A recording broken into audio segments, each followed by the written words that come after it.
Hello everyone, welcome back to Math with Nathy, and we're back in Algebra 2, how to find the sum of an infinite geometric series. Welcome back. I hope you watched part 1, because part 1 demonstrated the first example, and here we're going to find another example in part 2. So here's example 2. This is our series, and if you remember from part 1, first term, remember, here's a quick review. First term is always self-explanatory, but first term is always the first term. It's the first number. So first term, or A1, is 5. That's what the first term is. And remember, the common ratio is a ratio shared by all the numbers in the series. So if they aren't the same between the others, then it's just not going to work. You're not going to find a common ratio. But usually it's not going to happen, and there's usually the same ratios, but sometimes the problems like to trick you. Remember, to find the common ratio, you divide the second term, and then the second term divided by the first term. And if you want to check the others, you can divide, the third term divided by the second term, the fourth term divided by the third term, and then so on and so forth. So that's how you find the common ratio. So let's find the common ratio here. So we already know first term, A1 is 5. So remember, common ratio is our first term. Wait, messed up on that one. For second term divided by our first term. Now let's look at our first term. We already know first term is 5. So, and then our second term, which is negative 5 over 2.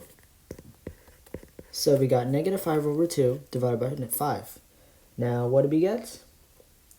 Well, once we do that, you're actually going to get the common ratio, which is negative 1/2, or negative 1 over 2.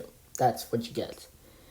And then you see this is our common ratio. Now remember, here's an important rule.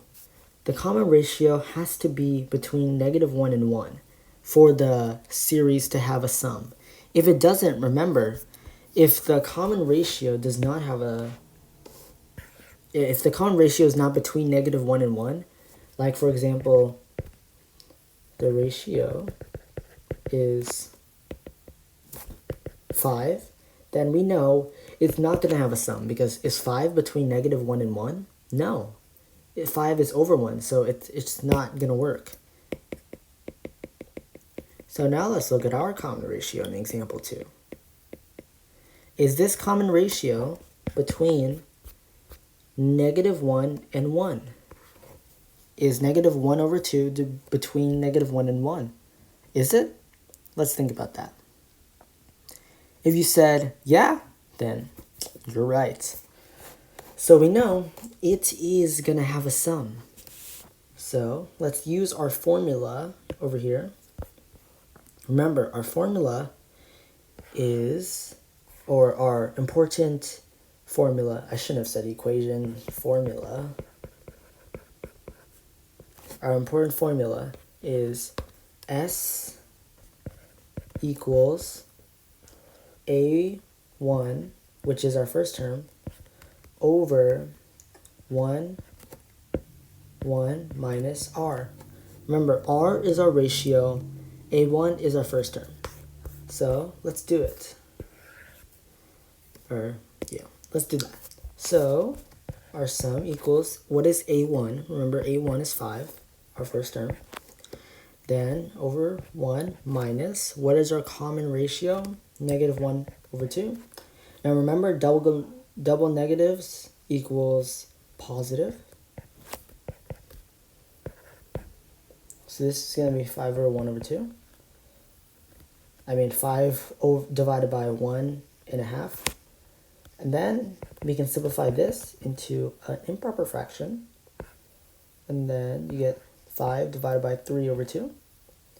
And then we can just simplify the whole thing, divide it all up. And you're eventually going to get 3 1/3. Now this is our sum. Like this, we found our sum. So yeah, that's how you find the sum of an infinite geometric series. Remember, and here's a quick overview. Remember to find first term first, find the common ratio, then get your equation or formula, and then you plug in common ratio and first term into all of that, simplify the whole thing, remember that, and you get your answer, which is the sum. Now remember, the most important thing is, see your common ratio, see if it's between -1 and 1. Because if it's not, then you do not have to find a sum because there is no sum. But if it is between -1 and 1, there is a sum, and you have to go do the equation and plug it all in.